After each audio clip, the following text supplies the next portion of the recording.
Here's what I'm making for my lunch today. So I know you've seen Emily Mariko's salmon bowl on TikTok, and it makes a great lunch to take to work. I added jasmine rice to one compartment, air fried salmon to the next, and then this gorgeous avocado to the third compartment.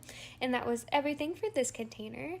For my first side in this container, I added in the seaweed snacks. I got this brand from Costco, and literally look how perfect these little seaweed snacks fit in this container. Next, we gotta sauce it up. So Emily usually puts sriracha, Kewpie mayonnaise, it's gotta be Kewpie, and soy sauce on her salmon rice bowl. So I just decided to make it easy on myself and make that one big sauce so I could just pour it on when lunchtime comes.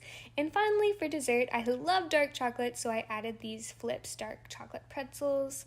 They're literally so good, and this container fit the perfect amount. And with that, my lunch was packed. All I have to do is stick it in my lunchbox and bring it to work.